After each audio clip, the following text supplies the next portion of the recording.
In a small town where secrets run as deep as family roots, Elijah Jefferson has everything a man could want: a thriving farm empire, respect in the community, and a beautiful fiancée who's about to become his wife. But beneath the surface of his perfect life, doubt gnaws at his heart. Is her love genuine, or is it his wealth that captured her affection? One rainy night, Elijah makes a shocking decision. Disguised as a homeless man, unrecognizable even to those who know him best, he walks into the diner where his fiancée works. What happens next will shatter every illusion, revealing ugly truths about human nature, painful secrets from the past, and the devastating consequences of testing the one you love. In just moments, both their lives will change forever, as a simple test spirals into a dangerous web of lies, betrayal, and unexpected revelations that no one saw coming. If this story touches your heart, or makes you question what you would do in Elijah's shoes, please follow our channel for more emotional true stories that will leave you speechless. Hit like if you've ever questioned someone's true intentions, and let us know in the comments where you're watching from today. Rain fell mercilessly on the small town of Willow Creek, Virginia, washing away the last hints of autumn and bringing with it an unforgiving chill. The streets emptied quickly as locals hurried home, all except for one solitary figure who moved with deliberate slowness toward the warm glow of Maggie's diner, the only establishment still buzzing with life at this hour.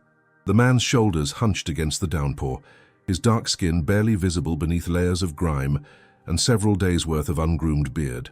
Tattered clothes clung to his lean frame, once expensive boots now cracked and peeling. But most peculiar was how he clutched a worn backpack to his chest, not as someone protecting valuables, but as a man holding the last remnants of his dignity. Inside Maggie's, laughter erupted from a corner booth where three businessmen clinked coffee mugs. The aroma of fresh pie and brewing coffee created an atmosphere of comfort that contrasted sharply with the storm outside. And there, moving gracefully between tables, was Claire Wilson, her caramel-colored skin glowing under the warm lights, her smile dazzling customers as she refilled cups and took orders. "More coffee, Mr. Jenkins?" Claire asked, her voice melodic and practiced. Her diamond engagement ring caught the light as she poured, causing the elderly regular to smile. "That's quite a rock your man got you," Jenkins commented. "When's the big day again?" 3 weeks, Claire beamed. "Elijah's been so busy with the farm expansion I've barely seen him, but it'll all be worth it." What Claire couldn't know, what no one in the diner could possibly guess, was that the shadow now approaching the door, the homeless man everyone would soon stare at with disgust, was Elijah Jefferson himself, the very same man who owned the largest organic farming operation in 3 counties.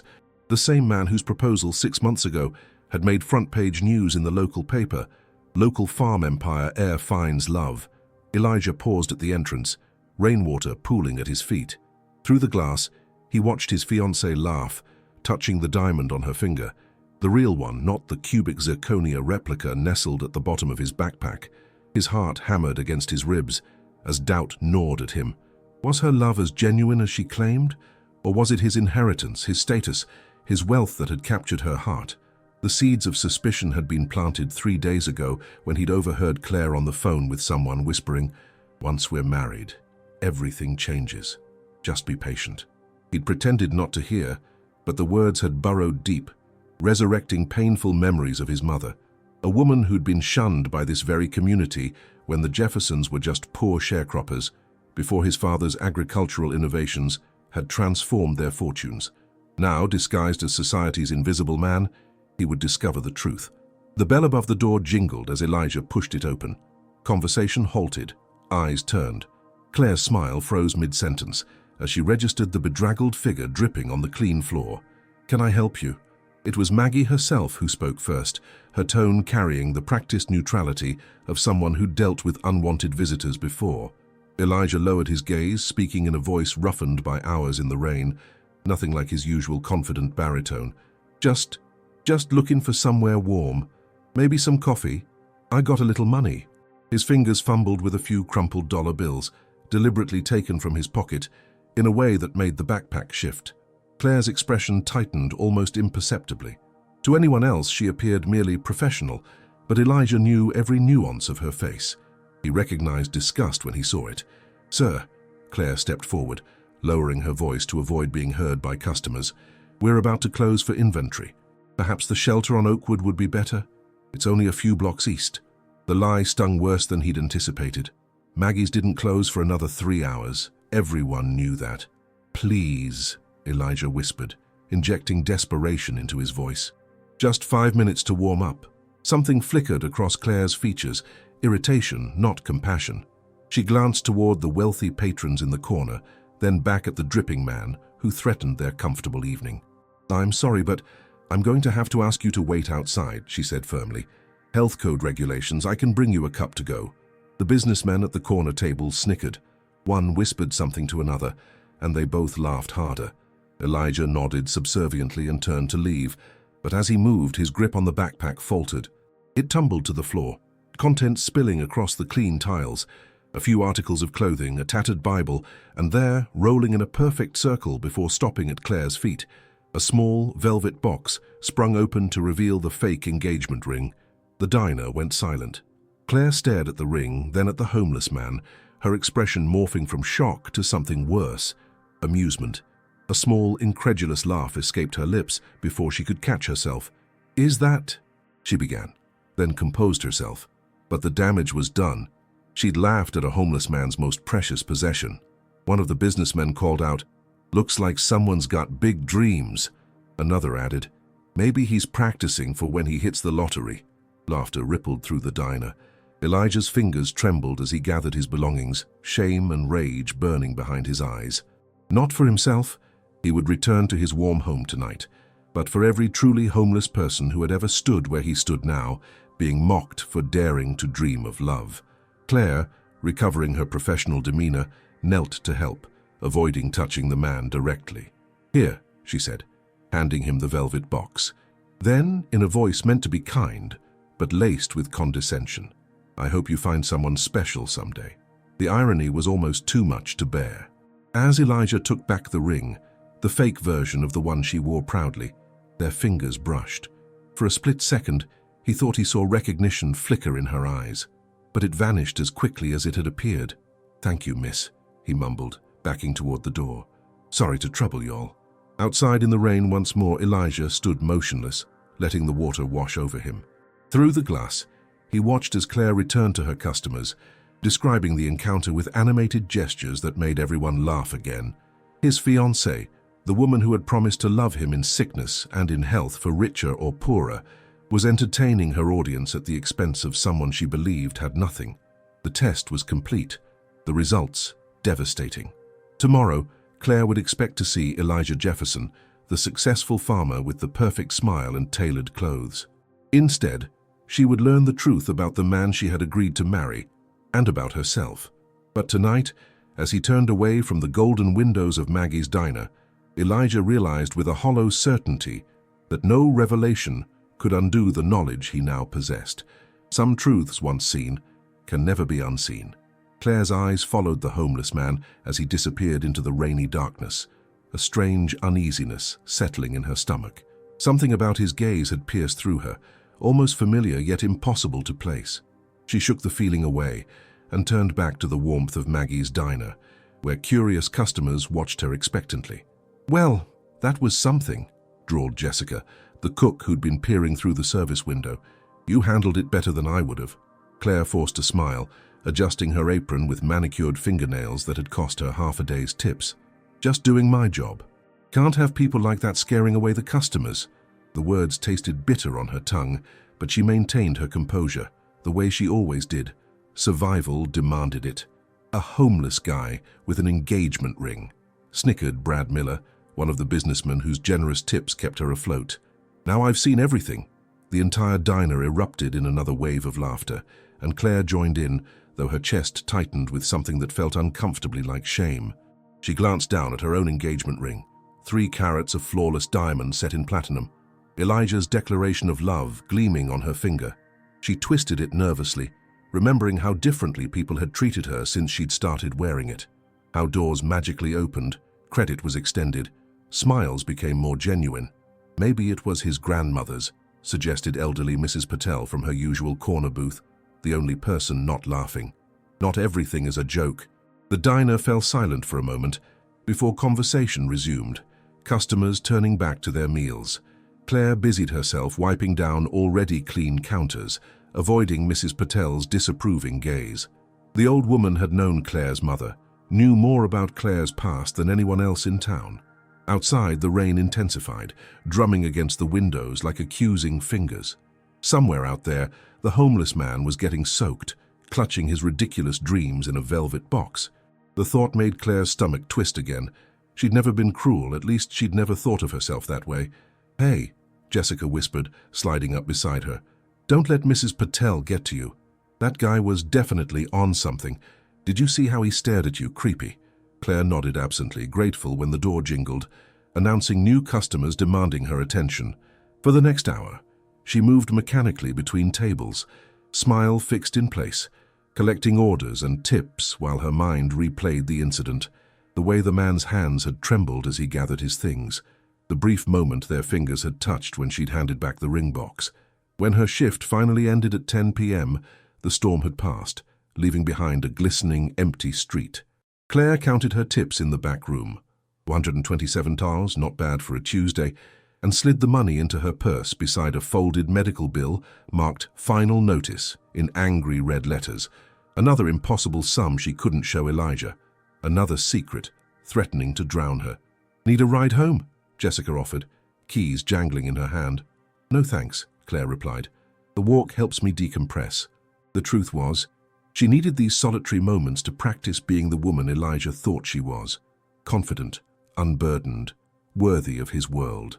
Not the desperate waitress, hiding overdue medical bills and a mountain of student debt from a degree she'd never completed.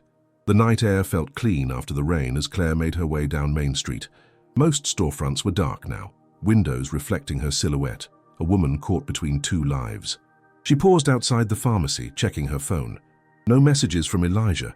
He'd been unusually distant the past few days, claiming the farm expansion consumed all his time.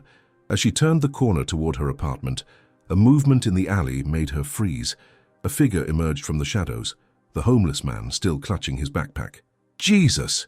Claire gasped, fumbling for the pepper spray in her purse. "What do you want?" The man kept his distance, hands raised to show he meant no harm. "Just wanted to say I'm sorry for the trouble earlier." Under the streetlight, she could see him more clearly now, tall, broad-shouldered despite his ragged appearance. His voice sounded different somehow, less broken.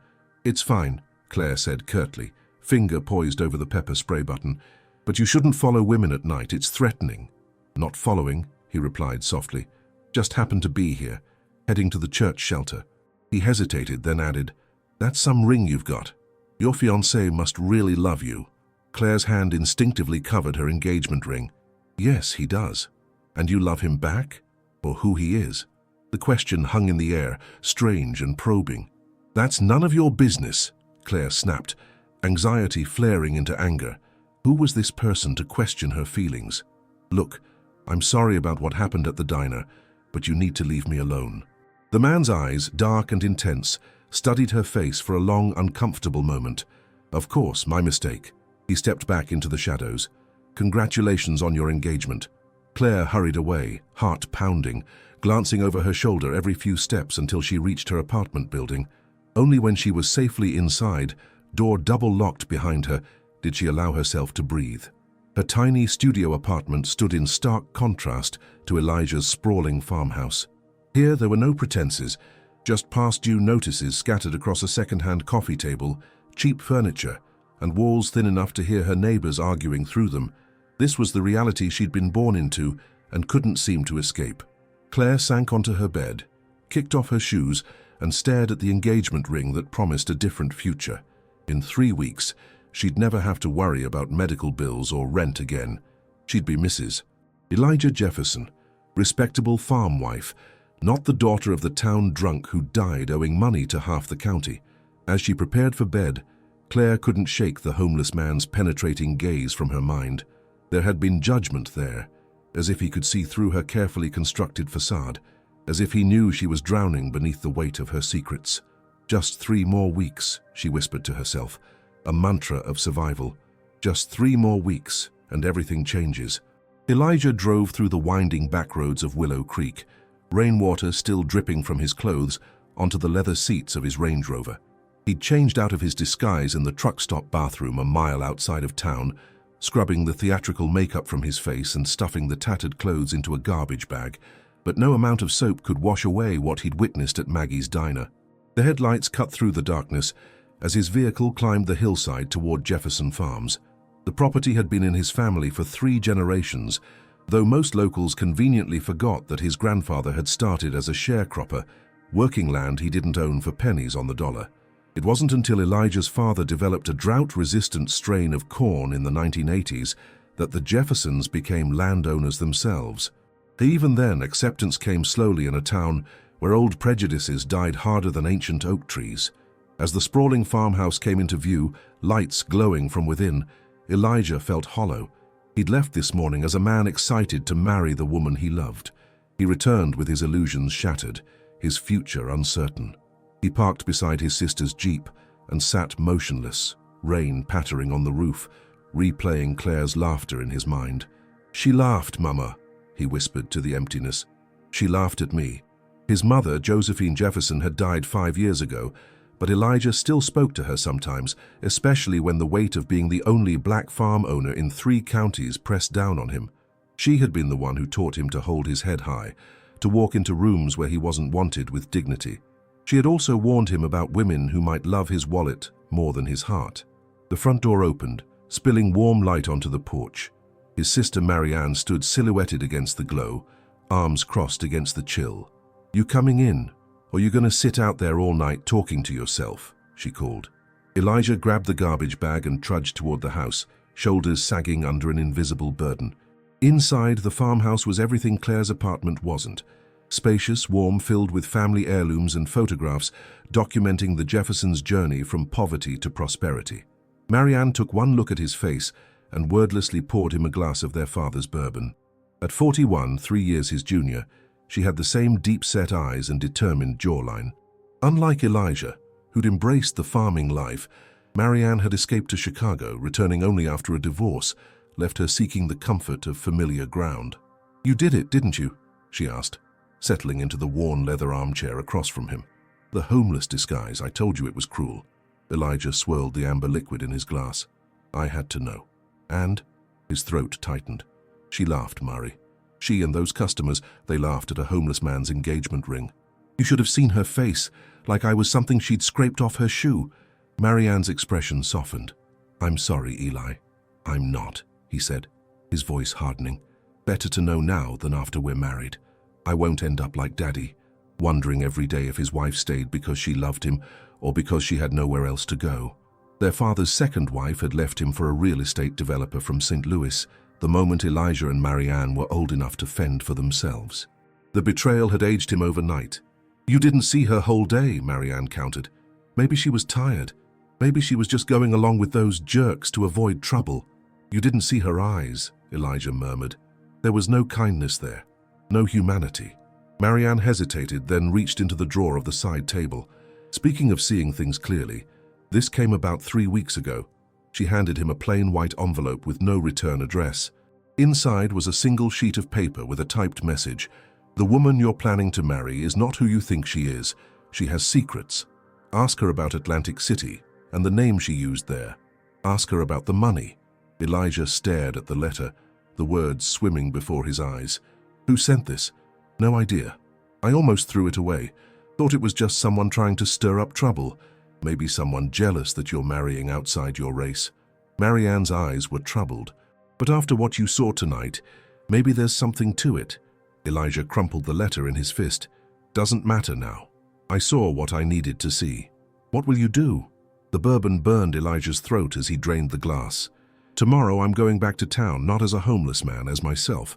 I'll talk to her face to face, and then—" He let the sentence hang unfinished. "And then?" Marianne prompted. "Then I'll decide if there's anything worth saving." That night, Elijah lay awake in his bedroom, listening to the occasional rain droplet falling from the eaves. On his nightstand sat a framed photograph of his mother, her smile proud as she stood beside the first crop of Jefferson heritage corn. She had taught him forgiveness, but also self-respect. What would she tell him to do now? His phone buzzed with a text from Claire. "Miss you. Can't wait to see you tomorrow. Love you. Elijah stared at the message, remembering the contempt in her eyes when she'd looked at him in disguise, the same eyes that had welled with tears when he'd proposed 6 months ago. Had those tears been real? Had any of it been real? He set the phone aside without responding, his decision made. Tomorrow he would confront Claire, not as the wealthy farmer she'd agreed to marry, not as the homeless man she'd scorned, but as Elijah Jefferson, a man who demanded truth, whatever pain it might bring. Outside, the clouds finally broke, revealing a sky full of stars. Elijah watched them through his window, remembering how his grandfather had taught him to navigate by those same stars during nights working the fields. "Stars don't care if you're rich or poor, black or white," he'd said. "They just show you the way home." Home. Elijah wondered if he'd ever feel truly at home with Claire after what he'd witnessed, or if the trust once broken could ever be restored. Morning light filtered through the blinds of Claire's studio apartment, casting thin gold stripes across her unmade bed. She'd barely slept, haunted by the homeless man's penetrating gaze and strange questions. Something about him had felt eerily familiar, as if she'd known him in another life. Shaking off the feeling, Claire reached for her phone. Still no response from Elijah to her text last night. 3 more weeks, she whispered, forcing herself out of bed and into the cramped bathroom. Her morning routine was a carefully rehearsed performance, covering dark circles with expensive concealer Elijah had bought her, styling her hair into loose waves the way he preferred, selecting clothes that hid the fact she'd lost weight, worrying about her mounting medical bills. The letter from Willow Creek Memorial Hospital lay open on her kitchen counter. The words, "Final notice," glaring at her. $42,000 for emergency surgery last year after her appendix ruptured while she was uninsured. The surgery that had revealed other complications requiring ongoing treatment. The debt that would disappear once she became Mrs. Jefferson. Claire glanced at her reflection in the mirror, a woman caught between desperation and something that might have once been love. When she'd first met Elijah at a farmer's market last spring, she'd been captivated by his quiet confidence, his gentle hands calloused from honest work. She'd fallen for him before learning about his wealth, or at least that's what she told herself on nights when guilt kept her awake. Her phone buzzed and her heart leapt, but it wasn't Elijah. Instead, a text from an unfamiliar number read, "We need to talk. Meet me at the Hideaway. Noon. Come alone." The Hideaway was a bar on the edge of town where Claire had worked briefly after moving to Willow Creek, before the manager's wandering hands had forced her to quit. No one she knew now was aware of that chapter of her life. Fear prickled up her spine. The only person who knew about her time there was Kevin, her ex from Atlantic City, the man she'd fled from 3 years ago, changing her name and starting over in this small town. Had he found her? Her hands trembled so badly she dropped the phone. No, she muttered, pacing the tiny apartment. "He can't be here. Not now." Claire's past in Atlantic City was the one secret she'd never shared with Elijah. How she'd fallen for Kevin's charm, only to discover he ran illegal card games and worse. How she'd unwittingly helped him scam wealthy tourists, believing his lies about needing money for his sick mother. How she'd finally escaped after he'd put her in the hospital with 3 broken ribs, leaving with nothing but the clothes on her back and a new identity arranged by a sympathetic women's shelter worker. The Claire Wilson that Elijah Jefferson loved didn't exist. She'd been born Jessica Reeves in a trailer park outside Atlantic City, raised by a mother who cycled through abusive boyfriends like clothing styles. Claire was the reinvention, the woman who'd promised herself never to be a victim again, even if it meant living a carefully constructed lie. She couldn't ignore the text. If it was Kevin, he'd come looking for her. Better to face him somewhere public than have him show up at her door, or worse, at Maggie's diner during her shift. Hands still shaking, she texted back a single word. "Okay." 4 hours later, Claire pushed open the grimy door of the Hideaway. The place was nearly empty at noon, just a few regulars nursing beers at the bar, and an old jukebox playing Patsy Cline in the corner. No sign of Kevin's stocky frame or slick smile, thank God. Instead, in the farthest booth, sat Marianne Jefferson, Elijah's sister. Claire froze, blood draining from her face. Marianne had never hidden her dislike of Claire, had never believed Claire was good enough for her brother. But how did she know about the Hideaway? And why the cryptic text?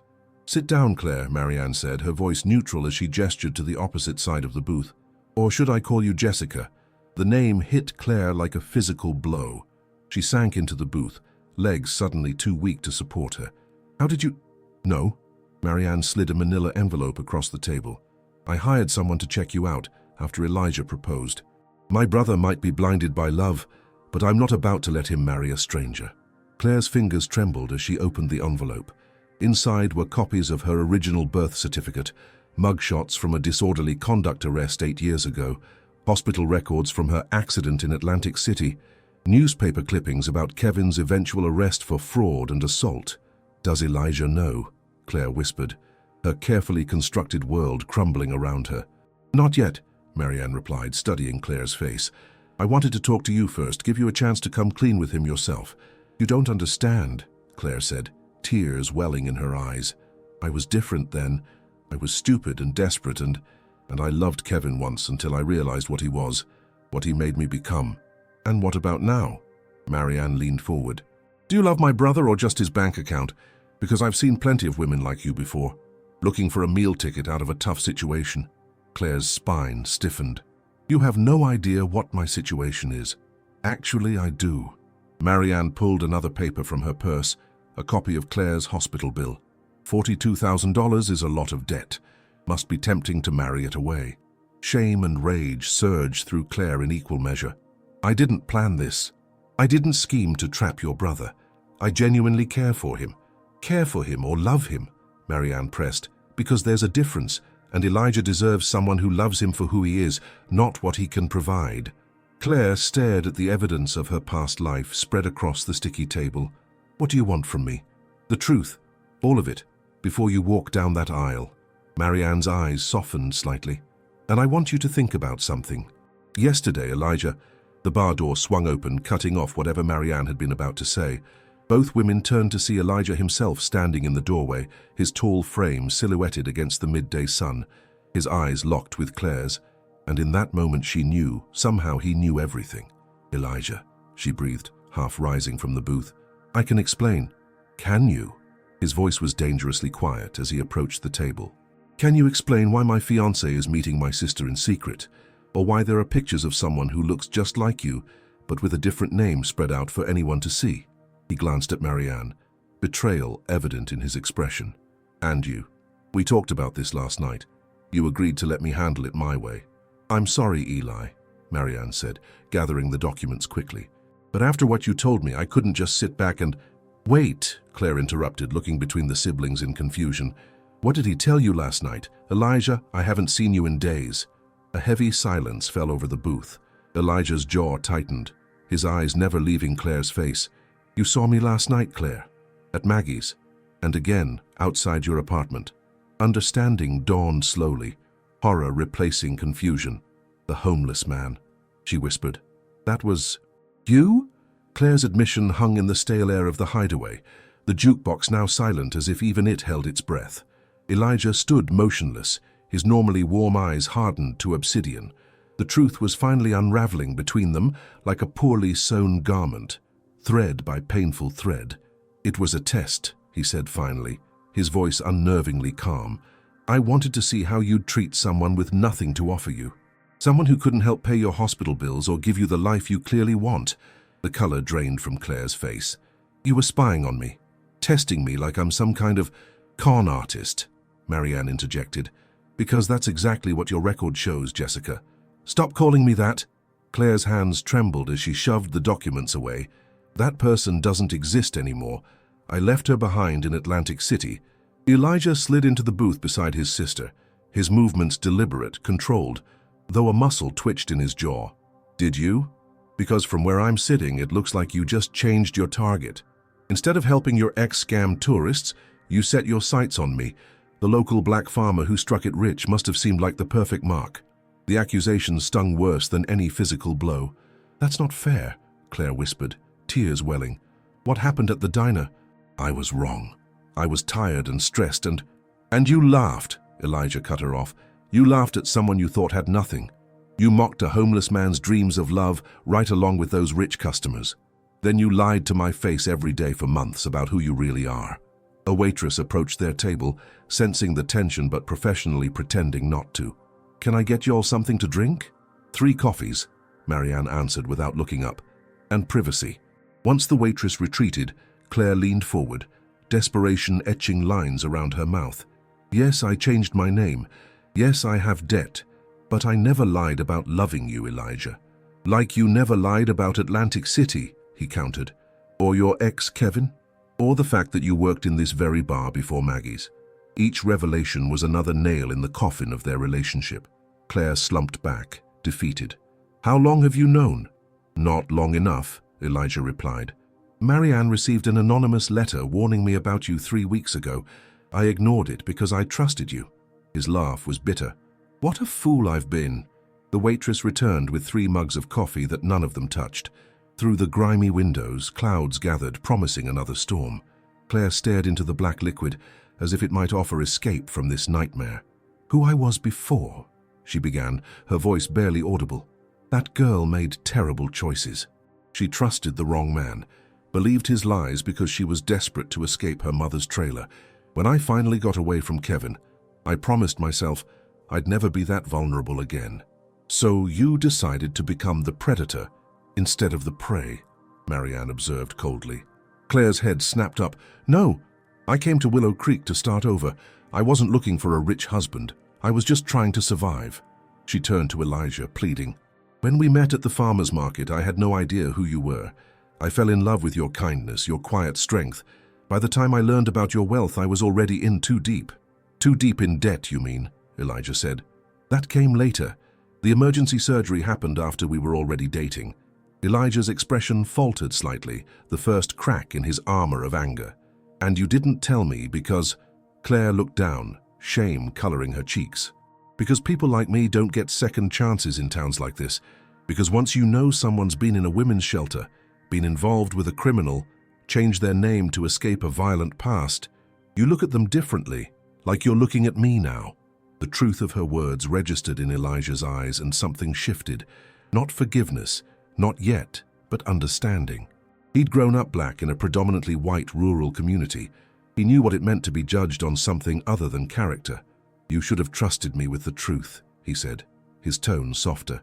And you should have trusted me enough to talk to me directly, Claire countered.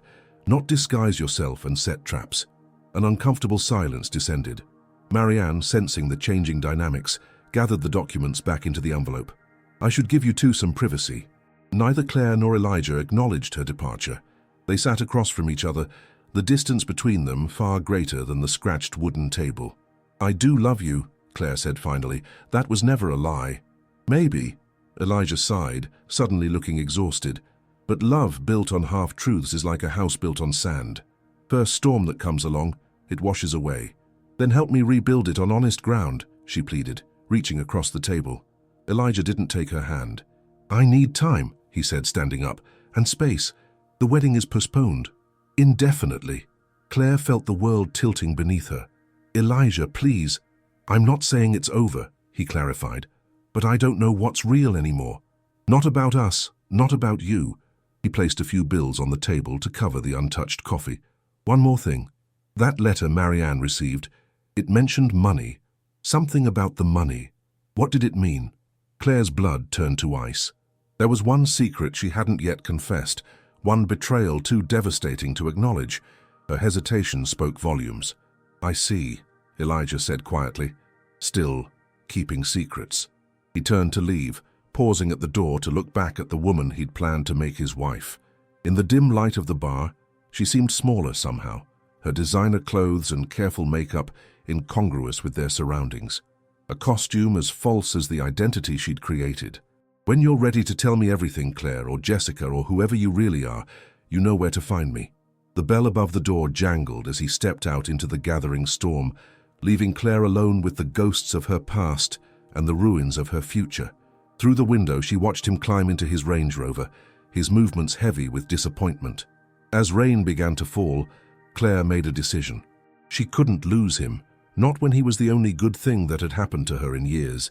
She would tell him the final truth, whatever the cost. But first, she needed to retrieve something she'd hidden the day she arrived in Willow Creek, something she'd hoped never to look at again, the evidence of her gravest sin.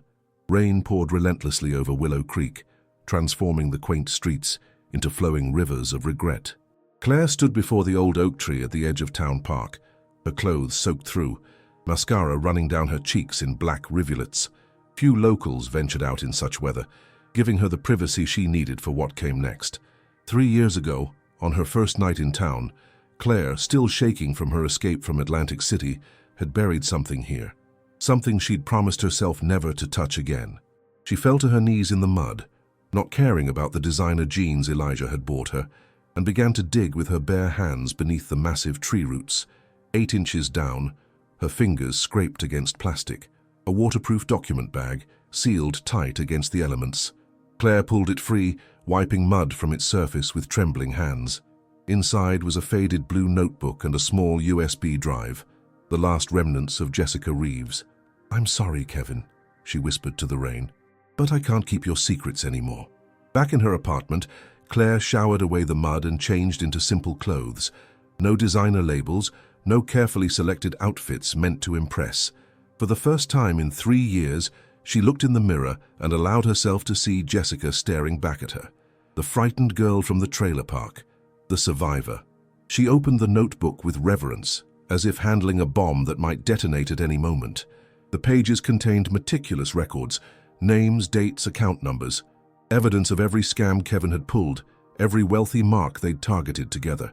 In her desperate bid to escape poverty, Jessica had become Kevin's willing accomplice, keeping track of their victims, helping him choose vulnerable targets.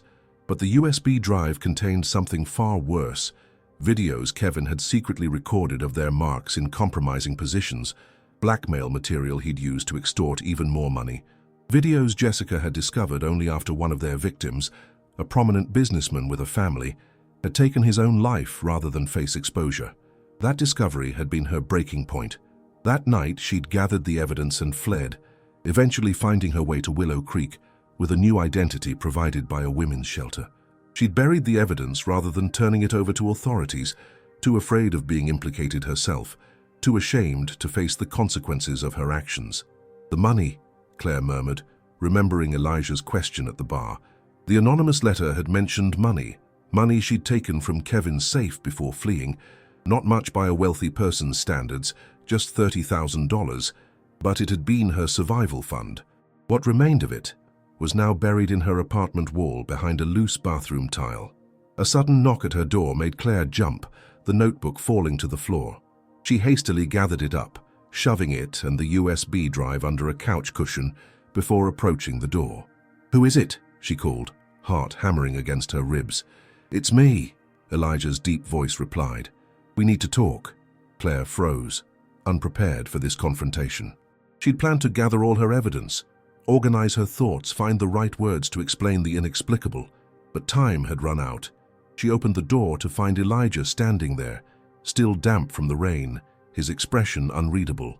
Behind him stood a stranger, a middle-aged white man in an ill-fitting suit holding a leather briefcase. "This is Detective Morgan," Elijah said without preamble. "He'd like to ask you some questions." The detective nodded grimly. "Ms. Wilson, or should I say Ms. Reeves, may we come in?" Claire stepped back mechanically, her mind racing. How had they found out so quickly? What did they know? "What is this about?" she managed, her voice barely a whisper. Detective Morgan settled his bulk onto her small sofa, directly over the cushion hiding the notebook and USB drive. "We received an interesting call this afternoon from Atlantic City PD. Seems your former associate, Kevin Blackwell, was released from prison 2 days ago." The room began to spin around Claire. Kevin was free. The man who had broken her ribs, threatened her life, promised to find her no matter where she ran, was free. "That's not all," the detective continued, oblivious to her panic.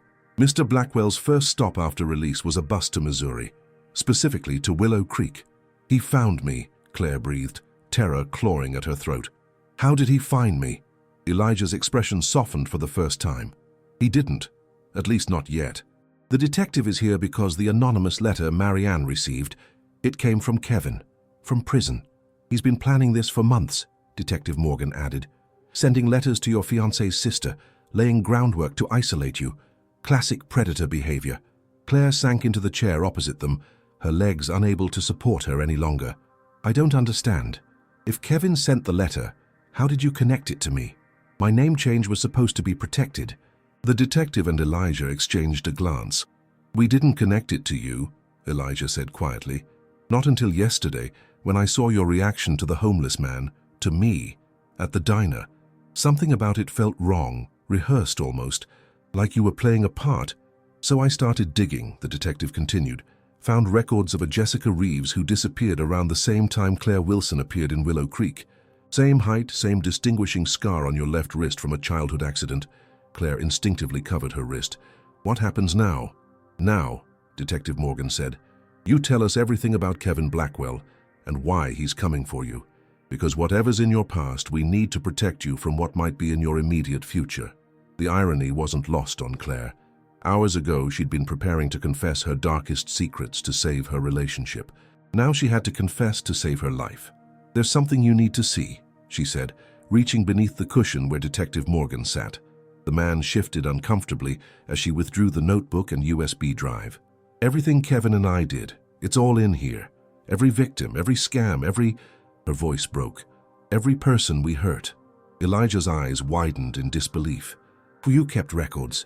"I was young and stupid and thought I was protecting myself," Claire explained, tears threatening again. "If Kevin ever turned on me, I wanted insurance. But when I found out what he was really doing, the blackmail videos, the man who killed himself, I couldn't be part of it anymore. I took this and ran." "And the money?" Elijah asked softly. "The letter mentioned money." Claire nodded, moving to the bathroom. She pried loose the tile, revealing a plastic bag containing several stacks of cash. 30,000. What was left after paying for my new identity and the emergency surgery. I've never touched it. It felt tainted. Detective Morgan carefully took the notebook, USB drive, and money. "This is evidence in ongoing criminal investigations. I'll need to take it into custody." "Will I go to jail?" Claire asked, her voice small. The detective sighed heavily. "That's for the prosecutors to decide. But your cooperation now, especially if it helps us catch Blackwell before he hurts someone else, will count in your favor."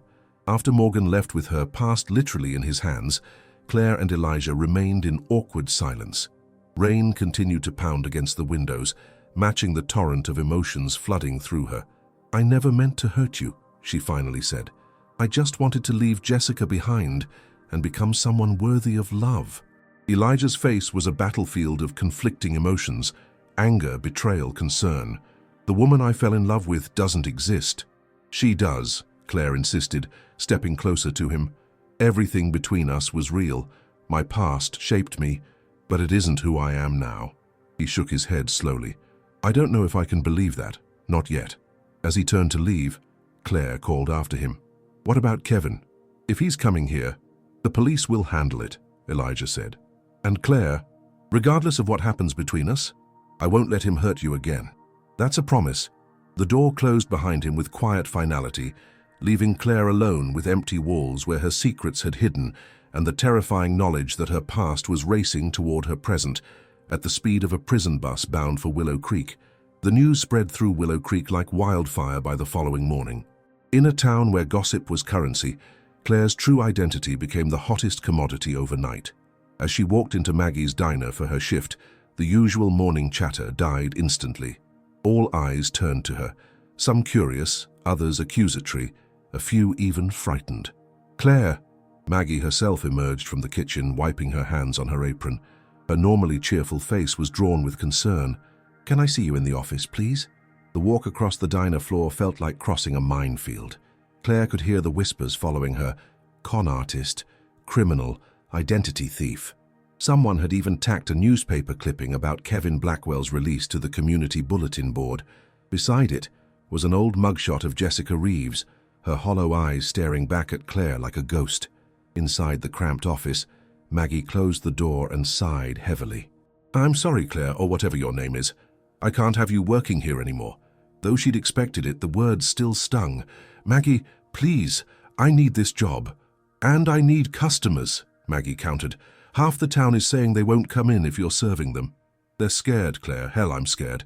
There's a violent ex-con heading to our town looking for you." "I understand," Claire whispered, handing over her apron. "Thank you for everything." "Your final check will be mailed," Maggie added, unable to meet her eyes. "And Claire, I truly hope you find whatever you're looking for." Outside, Claire blinked back tears, as the morning sun beat down mercilessly. The storm had passed, leaving behind a deceptively beautiful day. She checked her phone. 3 missed calls from Detective Morgan, but nothing from Elijah. The police had arranged for a patrol car to drive by her apartment periodically, but it offered little comfort. Kevin had always been resourceful, determined. If he wanted to find her, a small-town police force wouldn't stop him. As she walked down Main Street, Claire noticed people crossing to the opposite sidewalk when they saw her coming. Others whispered behind their hands, pointing. She'd become a pariah overnight. The cruel irony wasn't lost on her. This social rejection was exactly what she'd feared would happen if she'd been honest about her past from the beginning. Now the very scenario she'd tried to prevent by lying had come to pass because of those lies. At the corner, Mrs. Patel, the elderly woman from the diner, waited at the crosswalk. Unlike the others, she didn't avert her gaze. "People have short memories," the old woman said without preamble. "They'll find someone else to gossip about soon enough." Claire managed a weak smile. "I'm not sure about that. I knew a girl once," Mrs. Patel continued, "who came to this town with nothing but the clothes on her back and a different name than she was born with. Everyone has secrets, dear. The difference is whether we're running from them or running towards something better."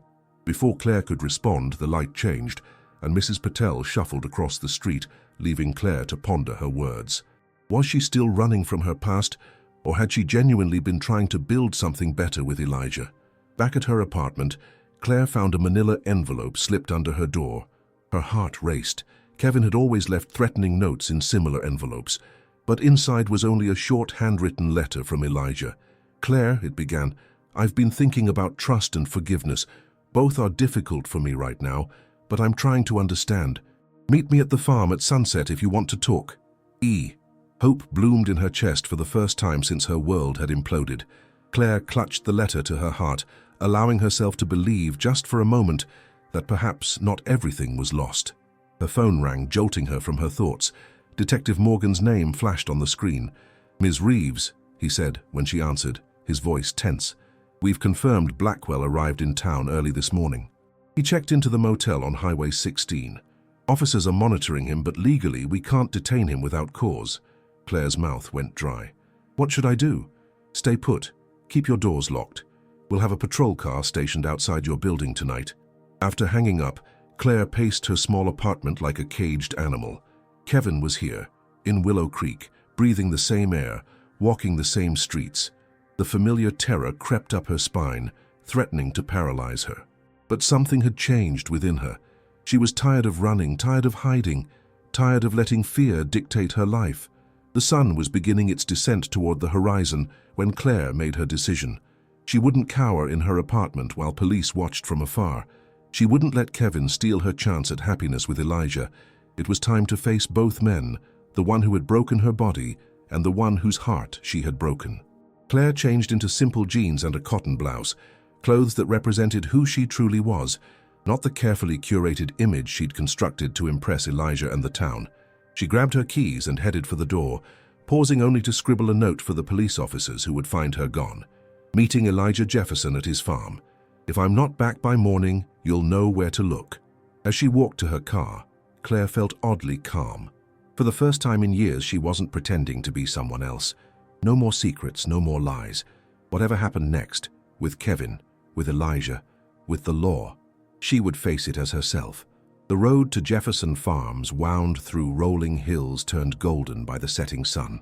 Claire rolled down her windows, letting the warm summer air wash over her. If this was to be her last taste of freedom before Kevin found her or the law caught up with her, she would savor it. The farm appeared on the horizon, its white farmhouse glowing in the dying light like a beacon of hope. Claire felt her resolve strengthen with each mile marker she passed. Elijah deserved the complete truth about her past, about Kevin, about the stolen money, but most importantly about her feelings for him. Those at least had never been a lie. As she turned onto the long gravel driveway leading to the farmhouse, Claire noticed another vehicle parked near the barn, a battered blue pickup truck she didn't recognize. Not Elijah's Range Rover or Marianne's Jeep. A visitor, perhaps? Her instincts, honed by years with Kevin, screamed danger. She slowed her car, deliberating whether to continue or turn back. Through the truck's dirty windshield, she could make out a figure in the driver's seat. watching the house, waiting. The last rays of sunlight glinted off something metallic in the figure's hand. Claire's blood froze in her veins as recognition dawned. The truck, the way the figure sat, leaning slightly to the right. The baseball cap pulled low over his eyes. Kevin had found her, and he had arrived at the farm before her. Time seemed to suspend as Claire sat frozen in her car, watching Kevin's silhouette in the battered pickup. Her mind raced through terrible possibilities. Had he already confronted Elijah? Was Elijah hurt or worse? The metallic object in Kevin's hand caught the fading sunlight again. A gun. Of course he would bring a gun. Claire's instinct screamed at her to flee, to call Detective Morgan, to do anything but approach that house. But Elijah was inside, possibly unaware of the danger waiting in his driveway. 3 years ago, she had run from Kevin. Today she couldn't run from the consequences of her past any longer, not when someone she loved might pay the price. With trembling hands, she reached for her phone and dialed 911, keeping her voice to a whisper. 911, what's your emergency? Kevin Blackwell is at Jefferson Farms with a weapon. Please send help immediately. She gave the address, then added, tell Detective Morgan, he'll understand. The dispatcher assured her officers were on their way, but Claire knew rural response times. Help wouldn't arrive for at least 20 minutes. 20 minutes too late. Kevin hadn't noticed her car yet. She'd stopped far enough down the driveway to remain partially hidden by a stand of oak trees. Using this to her advantage, Claire slipped out of her vehicle and crept through the orchard that bordered the main house. The sweet scent of ripening apples mingled with the earthy smell of approaching night as crickets began their evening chorus, oblivious to the human drama unfolding among them. From her position behind a gnarled apple tree, Claire could see Elijah moving around inside the kitchen, silhouetted against the warm light. The sight of him, alive, unharmed, sent a wave of relief through her so powerful it nearly brought her to her knees. Kevin was still in his truck, apparently waiting. But for what? The answer came when she saw Marianne's Jeep turn onto the gravel driveway. Kevin slouched lower in his seat, watching as Marianne parked and headed toward the house, a grocery bag in each arm. Claire's breath caught. Kevin was waiting to catch them all together. Maximum damage, maximum pain. It was how he operated. Claire had seconds to make a decision. She could remain hidden, waiting for the police, while Kevin potentially hurt the people she cared about. Or she could confront him directly, possibly trading her safety for theirs. It wasn't really a choice at all. Taking a deep breath, Claire stepped out from the orchard and walked directly toward Kevin's truck, making no attempt to hide her approach. Through the dirty windshield, she saw his head snap up, surprise registering on his face before it morphed into something more dangerous, satisfaction. Kevin stepped out of the truck, and Claire's memory hadn't done him justice. He was taller than she remembered, his prison physique more intimidating than when she'd last seen him. The gun, a small revolver, hung casually from his right hand, as if it were merely an extension of his arm. Jessica, he drawled, a slow smile spreading across his face. Or should I call you Claire now? You're looking good, baby. Better than when I last saw you. The night Kevin had put her in the hospital flashed through Claire's mind. The crack of her ribs breaking under his boot, the taste of blood in her mouth, the moment she'd thought she was going to die on her apartment floor. What do you want, Kevin? She kept her voice steady, stopping about 15 feet from him, close enough to keep his attention, far enough that she might have a chance to run if necessary. What's rightfully mine? He replied, gesturing with the gun. The money you stole, the evidence you took, my freedom back. His eyes narrowed. You cost me 3 years in that hellhole, Jess. 3 years thinking about all the ways I'd make you pay. Behind Kevin, Claire saw the farmhouse door open, Marianne stepping outside with a confused expression as she spotted the confrontation in the driveway. Claire prayed she would go back inside, call for help, do anything but approach. The money's gone, Claire said, raising her voice slightly, hoping Marianne would hear the warning in it. I turned everything over to the police yesterday. They know you're here, Kevin. They're already on their way. Something dangerous flashed in his eyes. Always so smart, weren't you? Always thinking ahead. He took a step closer, the gun now pointed directly at her chest. But not smart enough to pick a better hiding place than this backwater town. Not smart enough to avoid falling for some rich farmer boy. The screen door slammed, and Elijah emerged behind Marianne, his tall frame tensing as he assessed the situation. Claire's heart hammered against her ribs. She had led Kevin straight to them. put them all in danger. "That's far enough," Kevin called out, shifting the gun slightly to include them in his threat radius. "Both of you right there. Don't move."